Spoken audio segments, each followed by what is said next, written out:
Thank you all for joining and welcome to the garden. A few housekeeping items. We're not going to be taking questions during the event, but I will be hosting a question and answer session at the end. So just go ahead and type any questions that you might have into the chat. My guest today is Tanzanian-Nigerian visual artist Marryam Moma, and I'm going to go ahead and quickly share my screen. One second. So Marryam holds a bachelor's degree in architecture from the Tyler School of Art, Temple University in Philadelphia. Using collage, she melds a palette of repurposed hand-cut pieces of paper and mixed media together into fresh, layered imagery.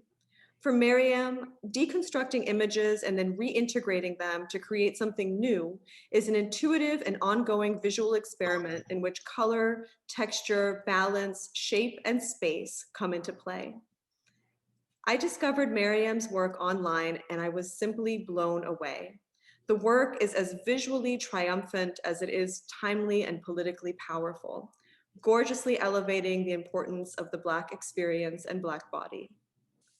Her work has been featured by the Jealous Curator, Popular Science Magazine, the Popular Science Magazine Winter 2020 issue, Radiant Health Magazine, and Arts Atlanta.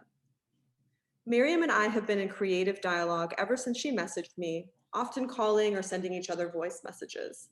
I see the two of us as collage pen pals, exchanging ideas, comparing experiences, and often sharing intimate pieces of our inner worlds. It has truly been an enriching exchange, and I am so thrilled to introduce Marryam to the garden. So Marryam, welcome.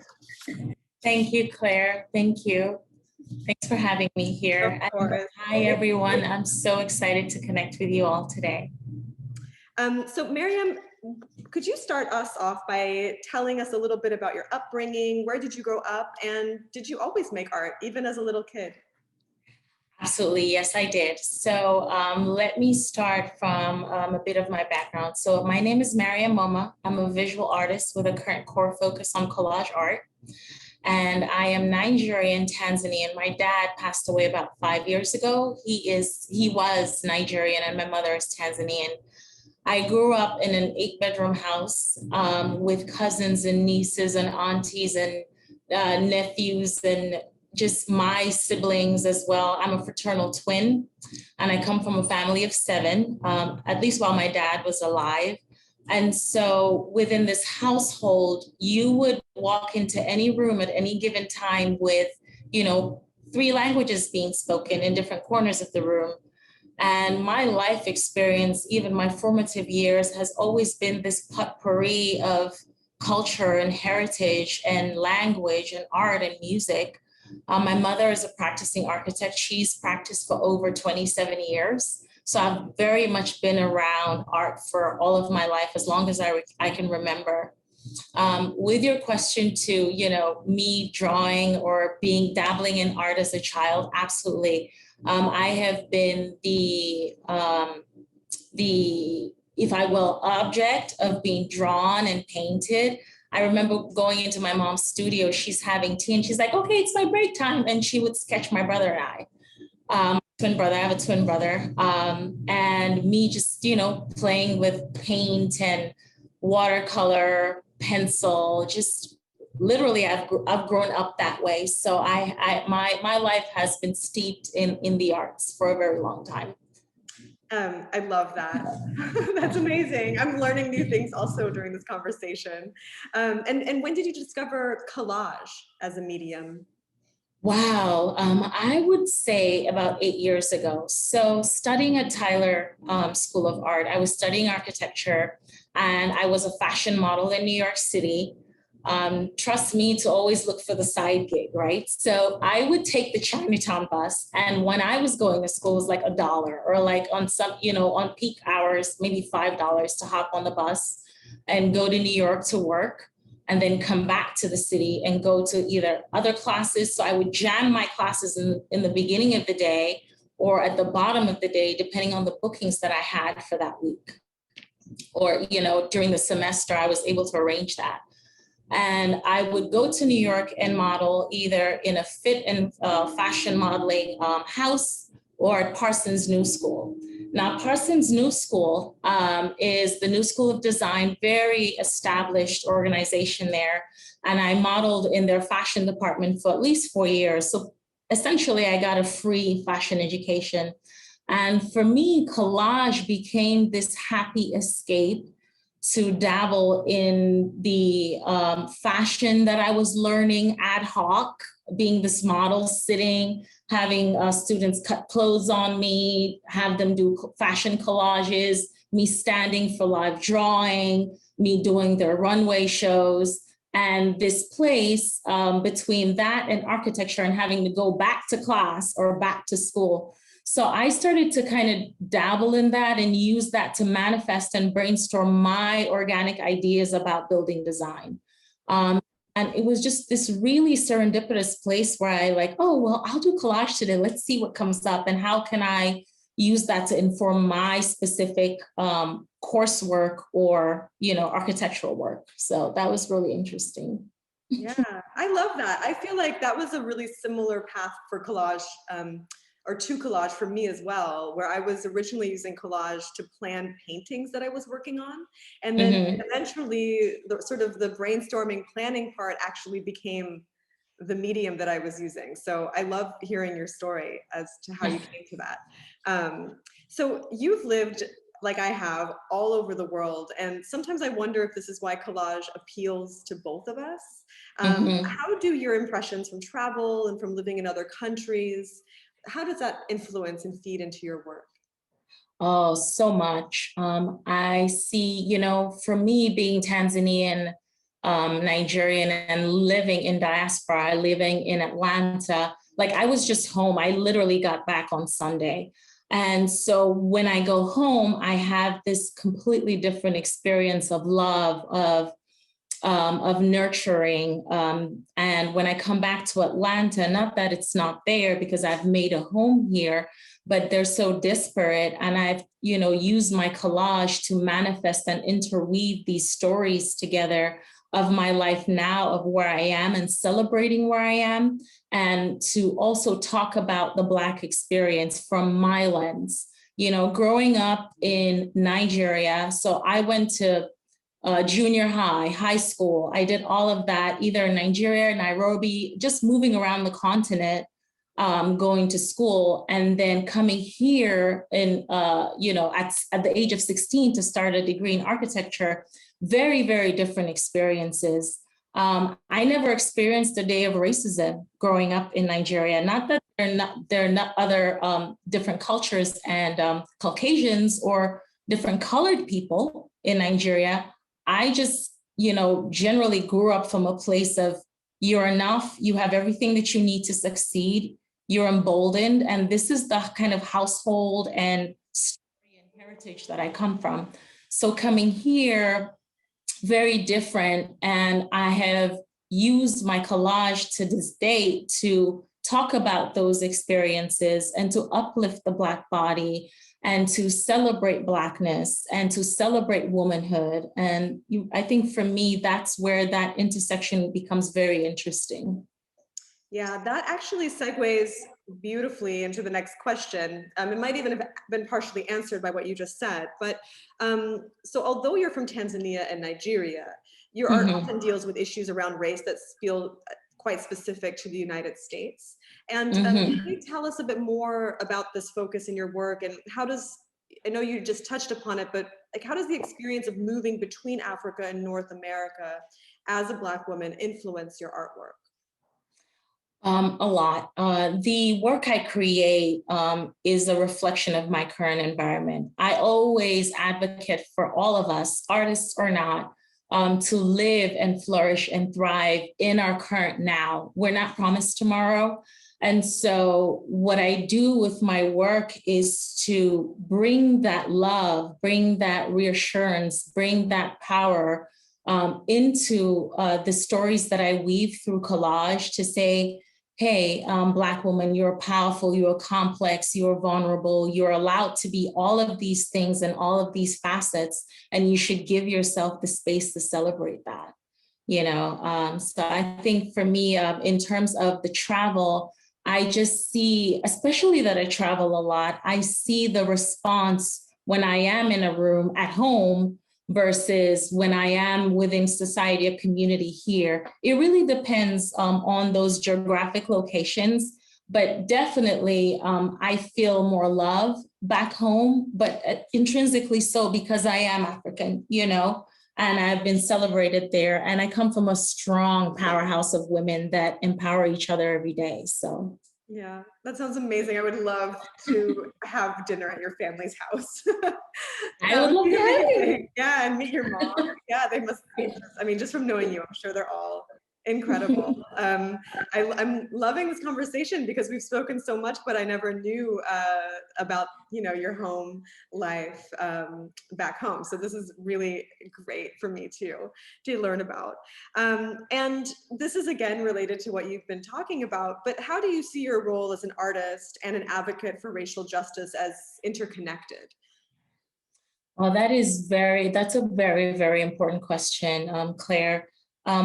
They are intrinsically connected because as an artist, I believe myself and other artists, we have a responsibility to have a dialogue, to open a dialogue for people that are just of a different background, different culture. In terms of art as activism, I actually, in preparation of this, I wrote something down and I'd love to read it for us. Artistic activism is a dynamic practice combining the creative power of the arts to move us emotionally with the strategic planning of activism necessary to bring about social change. Art and activism do different work in the world, and simply put, the goal of art as activism is action to create an effect. So when you view my collages, I want to spark that entire internal dialogue. It may be, an individual that has never come in contact with the work, and I want them to see, way past the story that I'm telling. How does this apply to me? How do I become an active participant in this dialogue? How do I embolden another Black woman? Or even if you looking at my collage, how do I start to dissect what another person may be going through that I may have never experienced because of my culture and my heritage? And for me, I think that is so powerful. And in terms of, an artist, we all have a responsibility, not just to tell historical data, and art does become history. We want to tell stories that empower others long after we're gone. Right. So for me, through my work, I want to talk about Black legacy, Black life, heritage, culture, vibrancy, all the happy places, while still telling the trauma, but giving that light of hope afterwards. So in essence, for me, art is this positive vehicle to tell these stories and bring people to connect through empathy, right? Yeah. Political situations as well. Yeah. Oh, that was beautiful. I love your answer so much. I love the imaginative power of art. I'm reading a really beautiful book right now by Sherry Mitchell. She's an Indigenous sort of activist and writer. And she writes about how in her culture that the people in the present, they imagine the future generations into being. And I think that right now, especially, we're in such a moment of flux of change, and it feels like it could go either way.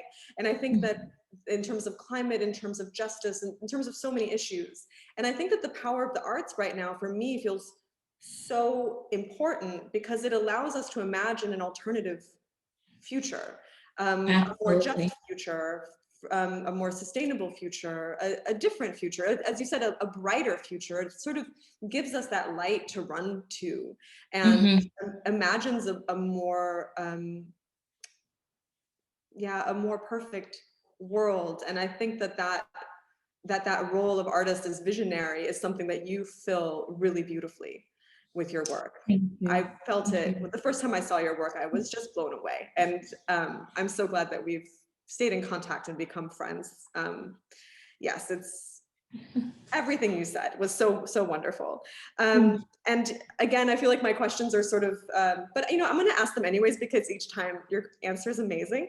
So, what power do you think that art can play in shifting culture and society? Well, I think it's extremely important that, as an artist, you talk about things that uplift, right? It's still important that, as I spoke of earlier, to, go back in history to record these things.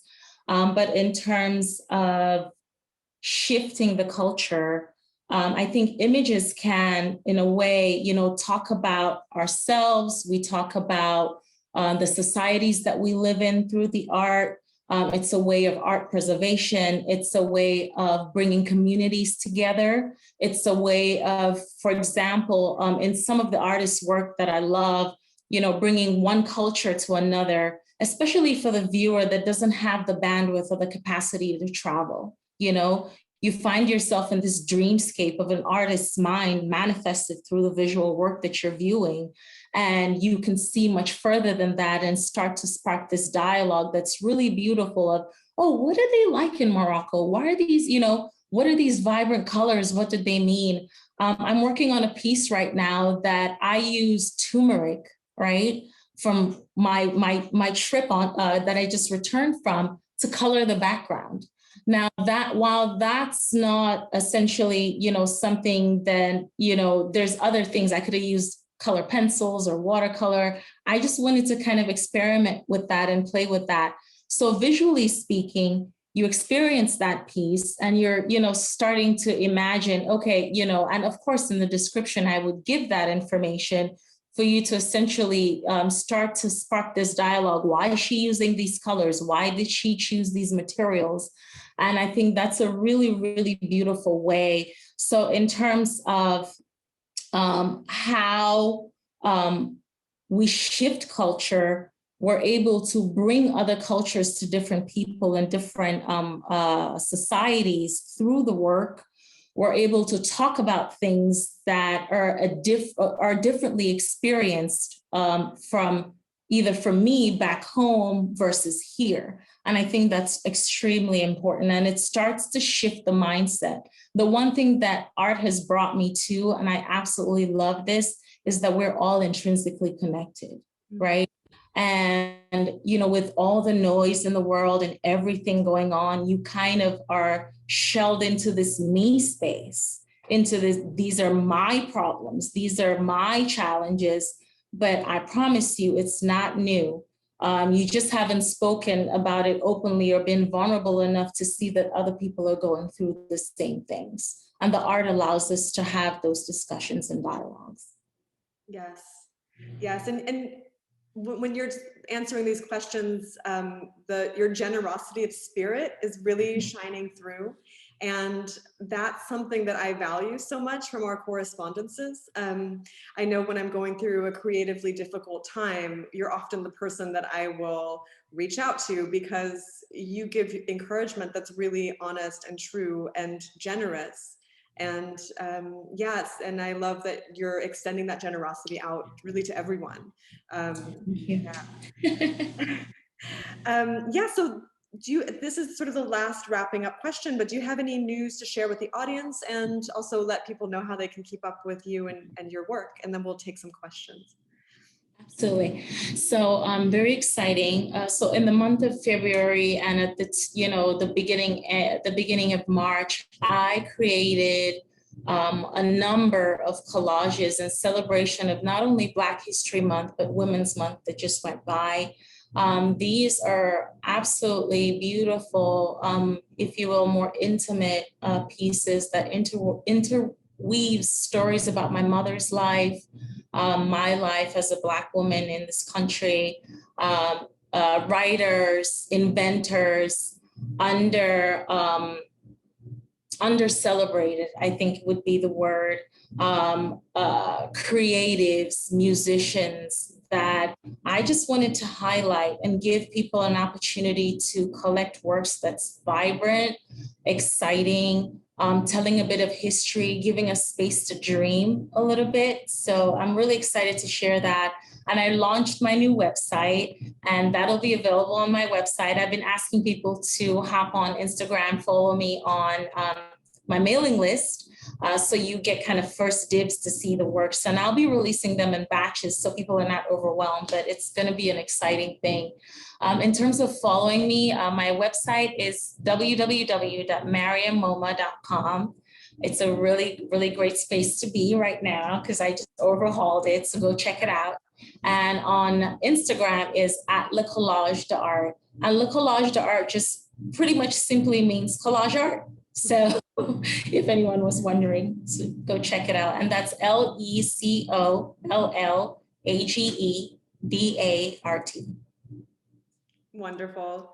Yeah, thanks so much. I'm going to ad lib here. I always really structure these events, but I'm going to spontaneously say something because I was talking with a friend today about admiring other women, and I've noticed that I think in the past, sometimes what was actually admiration, sometimes I might have felt jealous of someone who was doing amazing artwork, or I don't know, was just doing something in the world that I found incredible. I think that when I was in a mode of competition, and I think that that is a space that the world pushes us into a lot, that I'm trying to actively disengage from. And what I do now, when I notice that when I'm feeling jealous of someone, if I see something amazing and I feel maybe jealous or envious, I really try to pause and think of what the feeling is underneath that kind of competitiveness or threat. And I found that every time the feeling underneath that feeling is actually awe and admiration.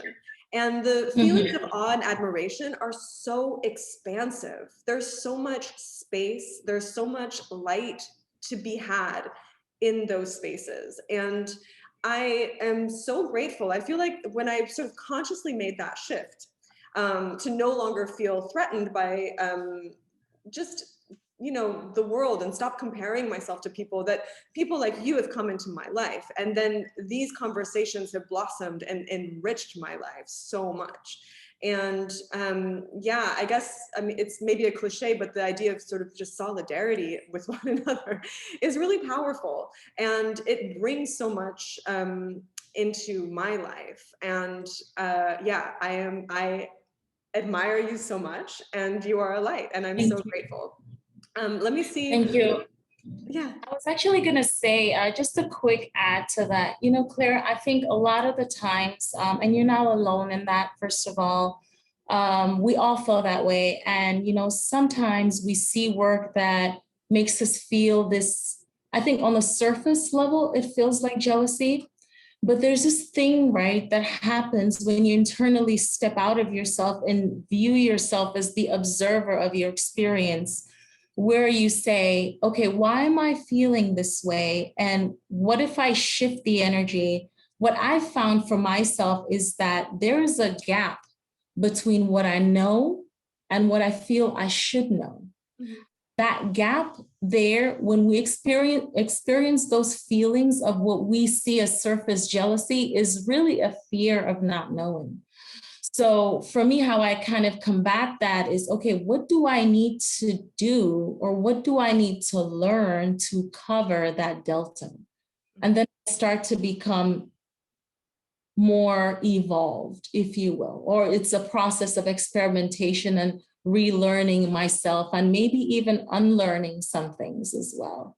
Yeah. And for me, I viewed your work and I was absolutely inspired. And I was like, how is she doing this? And I said, I'm just gonna hit her up on Instagram. And that's exactly what I did. Yeah, I'm so glad you did. You doing that has made me so much braver about doing the same thing with other women that I admire, other artists, other leaders. Yeah, thank you, really. It's making me brave. So there's a comment that if we can write down the info that we can follow you. Do you want to write your website and your Yes, Instagram? I'm going to put it in the chat right now. Okay, and let me see the chat. Oh, my mom is in the Q&A. She asked, "Hi, Mom." um, yeah, that she asked where you grew up, but we I grew up, I grew up from age, I want to say, when I was born to 12-ish in Nigeria, and then moved to Nairobi to go to school. My mother was an architect for the UN for a number of years, and she just took my brother and I with her for those years. And then when she finished her contract, we moved back to Nigeria, finished high school, moved to Philly to go to school, study architecture. And then, wow. So after Philly, New York, and then Shanghai, and then Atlanta. So that was my trajectory. Amazing. Yeah. Mom, does that sound familiar? Because my parents also were moving around so much. So also a very third culture upbringing. And someone asks, is it possible to have the verse and reading that you read to us? If that's possible, what would, if I'm going to ask if it's okay, is if I could do an Instagram post with that beautiful passage that you wrote and share that way. Absolutely. Are you speaking about the poem? Because I haven't read it. Someone in the chat, you when you read something really beautiful that you had written about. Oh yes, as art as activism. Yes, I will share that with you, Claire. Okay. And would you like me to do it now, or what do you suggest? I mean, if you could drop it into the, you know what, why don't you share it with me, and I'm going to create it into a post. And anyone here, just check my Instagram I'll try to do it tomorrow. I'm at home with a little kid in lockdown, so we'll see. My deadlines are loose, but I'll create a Instagram post with it as well. And I'll also put it into the body so that people can copy paste it if they want to have it. And if anyone wants to have it as an actual text, just message Marryam and I, and we'll get it to you. You'll have it. It was beautiful. I also want to capture it. Thank you. Absolutely. I'll send it over. Great. There's a question. What's one memory you always remember from your art journey? Wow. That's a good one. I remember the first time I decided, you know what? I'm just going to do collage. I just moved to Atlanta, wasn't really familiar with the culture here or the spaces here. I was living in my family home. And at that point, that turning point of, hey, this is what I'm going to do now, that experience, that elation, that inner okay, that burden has been lifted. And we all experience that at different moments in our lives. But for me, literally, it felt like I had this weight where I was in this space of undecisiveness, not knowing, okay, should I fully pursue this? What is it going to look like? And okay, I'm just going to go for it. And if I fail, I'll get up, right? And I think the decision to make a decision was so freeing. And that's something that will always stay with me. And every time I feel this dance of wavering in the wind, I say to myself, Marryam, you are yet to make a decision. Make a decision. Be it the wrong one or the right one, make a decision, right? And so that's, I would say, my biggest memory I hold so powerful in my mind. I love that. That's so courageous. Yeah. I feel like that is the definition of courageous. What you just said. So now we have a message in the chat that said, well, now we want to know what the poem is. Absolutely. Yeah. So one of my influences, one of the artists that I love her work, I celebrate her, Lorna Simpson. She's such a great artist, very powerful photographer, and she's mostly known for her photography work. A few years back, just in my research, she did 2 poems actually by this Afro-Caribbean artist. And I'm going to pull this excerpt that I pulled from that. And she shared this poem, but I think it's so relevant now. And I think it's intrinsically linked to how we perceive and come to understand politics, history, and race. And I'm going to read this excerpt from this poem called About My Rights. And she read it in 2018. And I think I picked this because I think it's so relevant today. It's relevant to my work, and it's relevant to all of us at large, especially when we come to spaces either as women, where we are the minority in those spaces, or as a Black woman who is doubly, for me in my experience, a minority for not just being a woman, but also being Black, right? So here goes. Even tonight, and I need to take a walk and clear my head about this poem, but about why I can't go out without changing my clothes, my shoes, my body posture, my gender identity, my age, my status as a woman alone in the evening, alone on the streets, alone not being the point being that I can't do what I want to do with my own body because I'm the wrong sex, the wrong age, the wrong skin.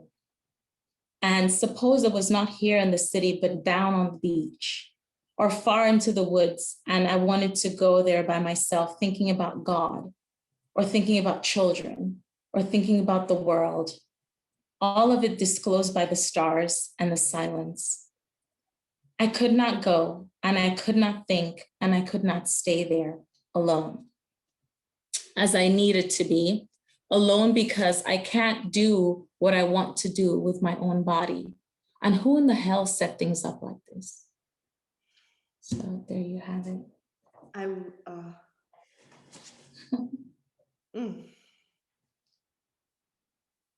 Yeah, I love that. I don't really know what to add to this. I made a slight mistake. I overlooked one question, and I thought, if you don't mind, maybe we could answer that one question. Absolutely, let's go for it. Okay, cool. I have to say I'm quite, poetry and good poetry just transports me, and I feel transported now, but I'm gonna come back to my chair. And the question is, your work is so stunning. Thank you, they say. Thank you. Could you please speak to how your work progressed over time? Absolutely. I think with the practice and the study of architecture, for as long as I did it, for about 5 years, those foundational structural elements, the discipline, the clarity, the clearness, the conciseness of the work comes from my study of architecture.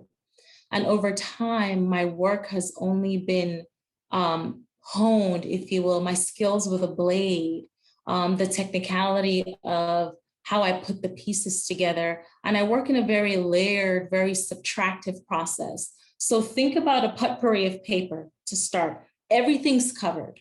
Every surface is covered.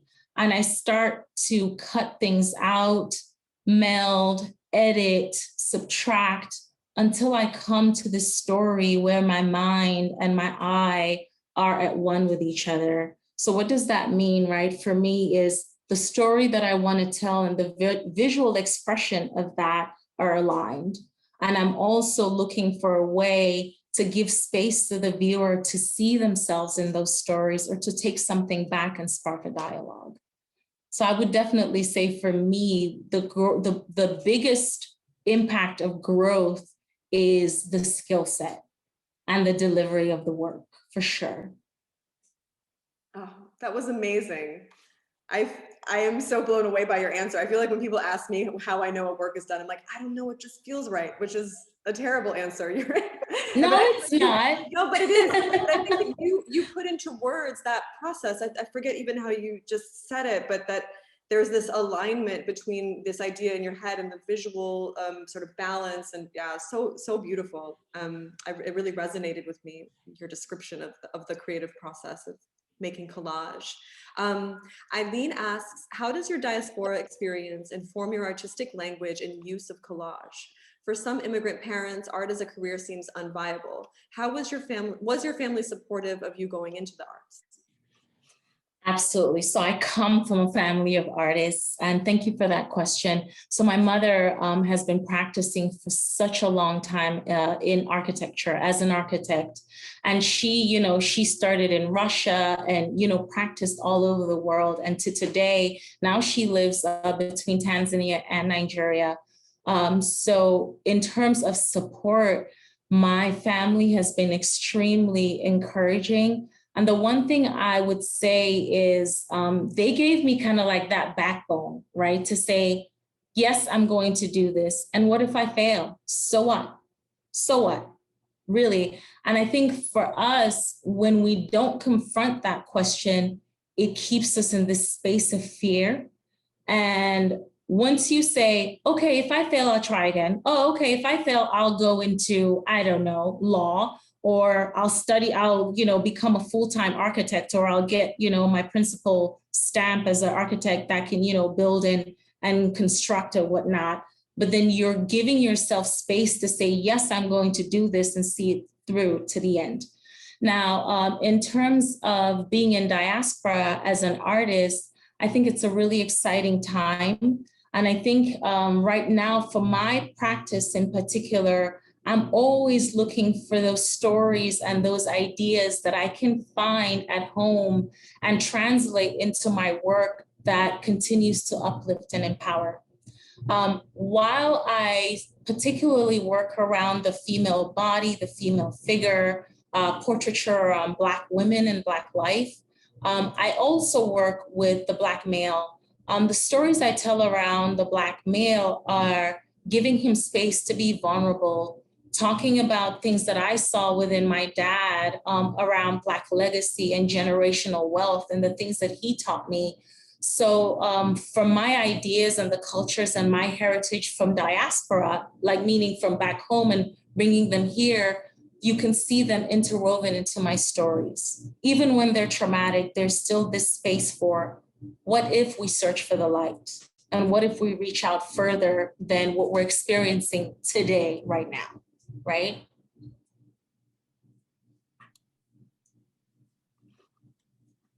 Thank you.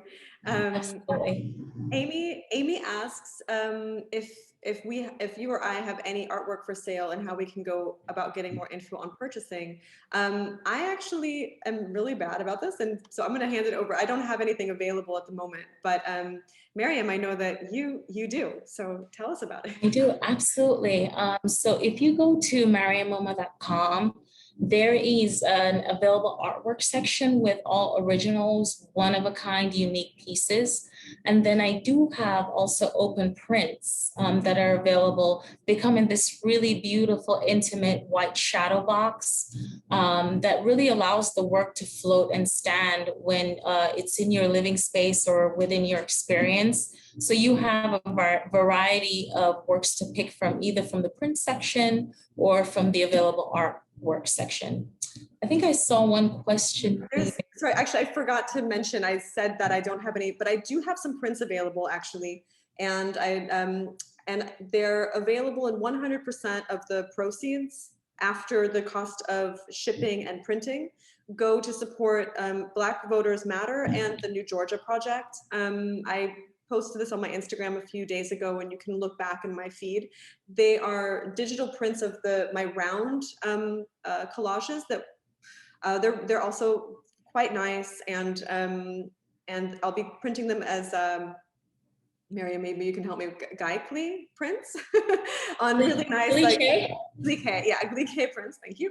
And yeah, just really beautiful paper, really beautiful inks, and again they support two really wonderful organizations that are supporting voter rights in Georgia right now. And you have a question, Marryam, does one Wanjeki Mutho's work have any impact on you? Absolutely. So I traveled to Miami with my husband must have been 3 months ago, about a quarter ago. And I went to PAM at the Perez Museum. And there is a body of work there around the body. Sorry for the repetition, but I forget what the title of that was called. but it's at the PAM, and I'm not sure if it's still showing or you can view it virtually. And Wangechi Mutu is an absolutely phenomenal collage artist and mixed media artist that dabbles in, or uses, I should say, not dabbles, she does it very well, actually, uses paint, watercolor, paper, to reconstruct the body and tell several different stories. And yes, her work is very inspiring to me, especially her manifestation of collage and the types of stories that she tells. I love the landscapes in her work. I love the color, the vibrancy, the texture. And it definitely has inspired me in my work as well. I love the delivery of her work as well. My mother again asked, which I actually think is a great question, is where do you get your images of Black people? And I think that this is actually a great question. Just as I used to do art, I don't have people in my art anymore. It's only nature. But I remember, I mean, I live in Germany, right? So I was looking for vintage images of people in Germany. So you can imagine that gets really weird really fast. Considering that I'm in Berlin. And yeah, and it was actually one of the reasons why I kind of shied away from it. And I think that, yeah, it's an interesting question. Like, it's not as, at least in Berlin, there's this, it's almost like erased. Like, there's really only white people in these vintage black and white pictures. And I had to really consciously sort of turn away from that. And you have absolutely beautiful images all the time. So my mother asks, where do you find them? So I recycle everything. I have a niece. She is going on 11 this year, April 15th, actually, Ariella. So Ariella calls me the paper hoarder. I collect church flyers, magazine clips, books, magazines. So a lot of the times my images either come from recycled paper that I've cut out and reconstructed, and I have a membership with iStock. Now for iStock, I did that because there's specific images that I was looking for that I did not want to deal with any kind of licensing issues. So I just hold a membership there, and I pay the artists that have either photographed the work already or collected the work already. And that way, from a creation standpoint, I'm not having someone call me and say, hey, you've used this image and you didn't have a right to do so. And so that helps me take care of that aspect of it. And I'm actually working on a project now celebrating the first Black woman, Black body in a curatorial position at the High Museum of Art in Atlanta.